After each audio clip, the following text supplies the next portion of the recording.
तो बहुत बहुत स्वागत है आपका फिर से एक नई वीडियो में। तो मैं अखिलेश कुमार स्वागत करता हूं आप लोगों का आपके YouTube channel B student classes में।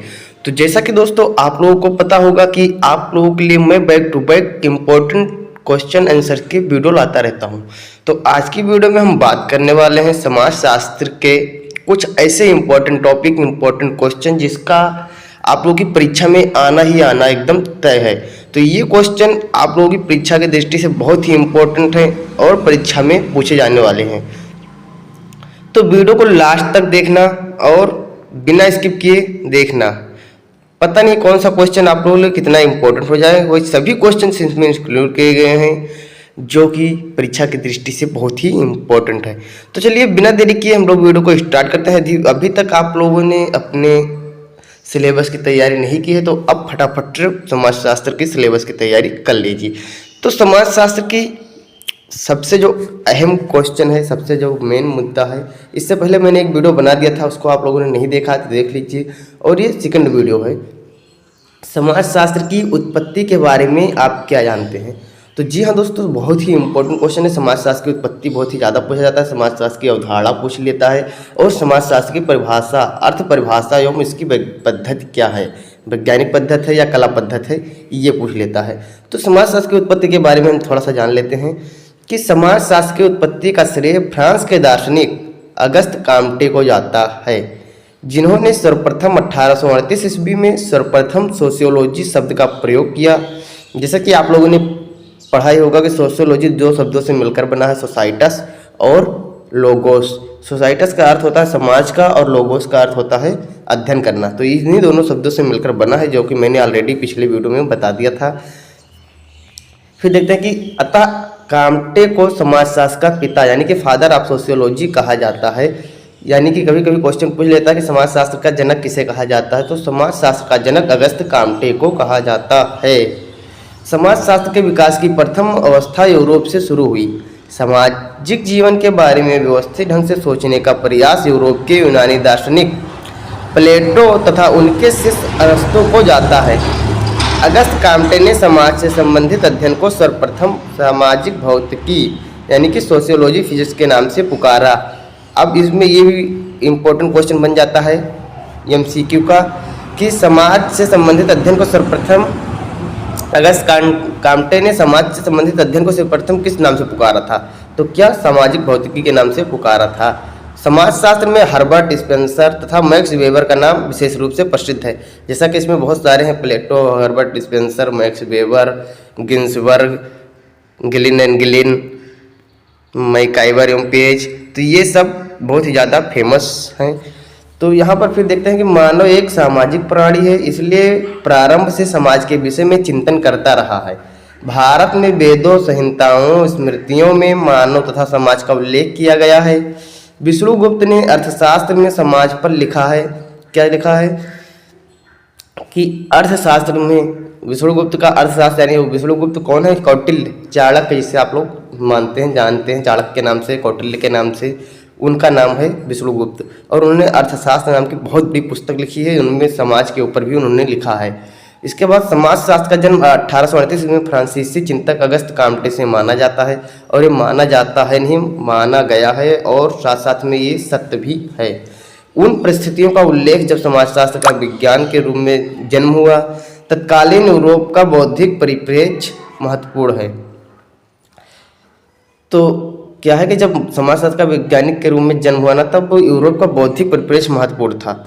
अब यहाँ पर देखते हैं समाजशास्त्र की आखिर विषय वस्तु क्या है, यानी कि समाजशास्त्र के विषय वस्तु में क्या क्या जो अपने जो महान वैज्ञानिक हैं या प्रवर्तक हैं उन्होंने क्या लिखा है। तो समाजशास्त्र के बारे में गिन्सबर्ग ने विषय वस्तु के विषय में अपना मत व्यक्त किया है, जो निम्नलिखित है।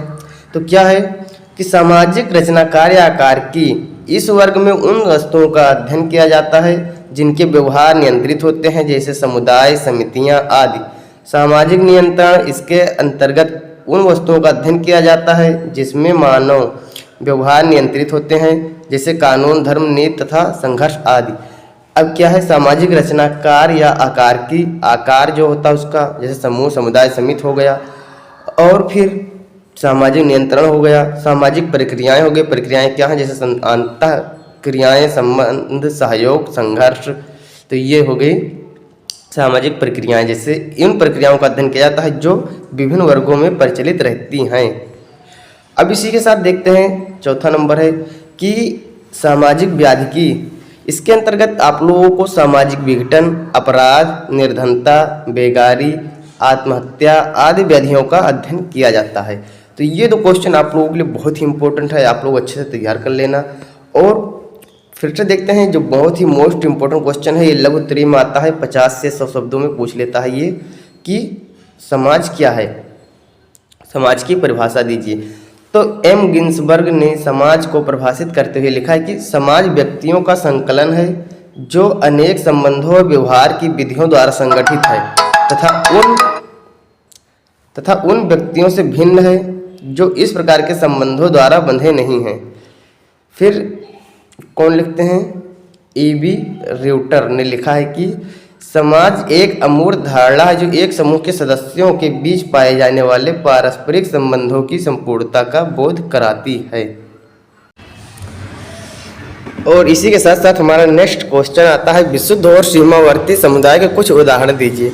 तो विशुद्ध और सीमावर्ती समुदाय के कुछ उदाहरण कौन कौन से हैं? तो जैसे कि इनको दो श्रेणियों में विभाजित किया जाता है समुदाय को, एक विशुद्ध समुदाय, सीमावर्ती समुदाय। तो विशुद्ध समुदाय में आप लोगों को जनजात, ग्राम, नगर, आदिम झुंड आदि ये विशुद्ध समुदाय के अंतर्गत आते हैं। और सीमावर्ती समुदाय जैसे परिवार, पड़ोस, बंदी गृह, राज्य इत्यादि जो होते हैं ये सीमावर्ती समुदाय में आते हैं। इसी के साथ साथ नेक्स्ट क्वेश्चन है कि गांव एक समुदाय है। क्या गांव एक समुदाय है? तो इससे आप लोग क्या मानेंगे, गांव एक समुदाय है कि नहीं है? तो जी हाँ, गांव एक समुदाय है। कैसे है? तो देख लेते हैं कि किसी भी समूह को समुदाय मानने के लिए यह जानना आवश्यक होता है कि उस समूह की विशेषताएं तथा आवश्यक तत्व क्या हैं। यदि उस समूह की विशेषताएं समुदाय की विशेषताओं के समान ही हैं तो वह समूह समुदाय कहा जाता है। क्योंकि गांव का भी एक निश्चित भूभाग होता है, एक विशिष्ट नाम, मानवों का समूह, हम की भावना, स्वतः जन्म, सामान्य जीवन, आत्मनिर्भरता, अस्थायित्व होता है। इसीलिए गांव एक विशुद्ध समुदाय है। जैसा कि आप लोगों को समुदाय की विशेषताएं में पढ़ा था कि आप लोगों ने जाना होगा कि जो इसका क्या होता है, एक निश्चित भूभाग होता है, एक विशिष्ट नाम होता है, मानव का समूह होता है, उनके अंदर अपनेपन की भावना होती है, उनका स्वतः जन्म होता है। तो ये सब एक समुदाय की विशेषताएं हैं और इसीलिए ये सब गांव की भी एक विशेषता है। इसीलिए गांव भी क्या है, एक समुदाय है। लेकिन कौन सा समुदाय है? विशुद्ध समुदाय है। गांव में समुदाय की सभी विशेषताएं और आवश्यक तत्व निहित हैं, इसलिए यह भी एक समुदाय है। समाज की विशेषताएं बताइए। तो समाज क्या है? सामाजिक संबंधों का जाल है। समाज में अंतः क्रियाएँ निहित होती हैं और बहुत सारी इससे हैं जो आप लोग पढ़ सकते हैं समाज की विशेषताएं क्या हैं। इसी के साथ साथ हमारा नेक्स्ट क्वेश्चन देखते हैं जो कि बहुत ही महत्वपूर्ण है और बहुत ही इम्पोर्टेंट है। तो क्या है कि समुदाय को परिभाषित कीजिए। समुदाय क्या है? समुदाय को परिभाषित करना है। समुदाय का अर्थ क्या होता है? तो सबसे पहले हमारे एक महोदय हैं किम्बल यंग।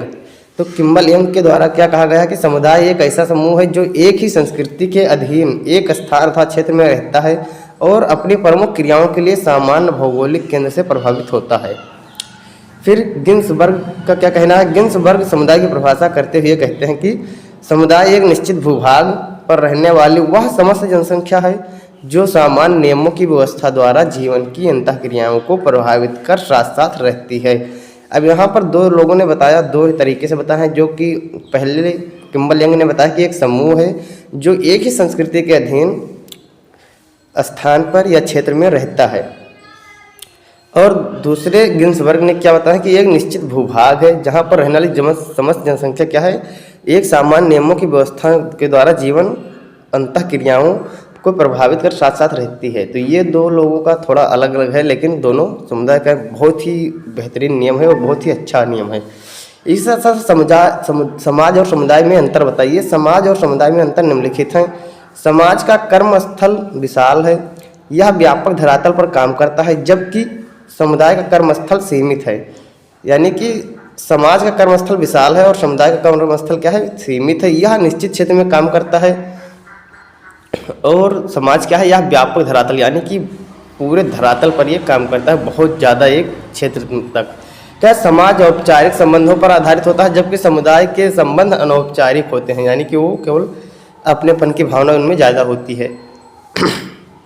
नेक्स्ट क्वेश्चन देखते हैं कि समाज में व्यक्ति अपने उद्देश्यों की पूर्ति करता है, जबकि समुदाय में व्यक्तियों के उद्देश्य सीमित होते हैं। समाज का कोई नाम नहीं होता, इसे भौगोलिक विश्लेषण के द्वारा जाना जाता है, जैसे भारतीय समाज, यूरोपीय समाज आदि। जबकि समुदाय का एक विशिष्ट नाम होता है, यह नाम समुदाय के लिए अपनापन एवं सहयोग बढ़ाता है, जैसे किसी गांव का नाम हो गया या कोई एक कबीला हो गया, कोई एक स्थान हो गया। समाज में विभिन्न संस्कृति के लोग रहते हैं, अतः समाज विभिन्न संस्कृतियों का संगम स्थल है, जबकि समुदाय की अपनी एक खास संस्कृति होती है, जिसे विशिष्ट संस्कृति कहा जाता है। अब यहाँ पर फिर से क्वेश्चन आता है कि समुदाय और समिति में अंतर। अब समुदाय और समिति में अंतर, ये भी बहुत ही ज़्यादा इंपॉर्टेंट क्वेश्चन है, लघुत्तरी में पूछा जाता है कभी कभी 200-300 शब्दों में, कि क्या है समुदाय एक साथ है क्योंकि अपनी आवश्यकताओं की पूर्ति स्वयं करता है, जबकि समिति एक साधन है जिसके माध्यम से व्यक्ति अपनी आवश्यकताओं की पूर्ति करता है। जैसे समिति आप लोगों को पता होगा, तो समिति के हिसाब से आप लोगों को पता होगा कि क्या होता है समिति में। जैसे समिति बैठाई जाती है, आप लोगों ने देखा होगा, नव गणेश पूजा समिति, दुर्गा पूजा समिति, नवरात्रि समिति, तो इस प्रकार से समितियाँ होती हैं। और समुदाय तो आप लोगों को पता होगा कि समुदाय क्या होता है।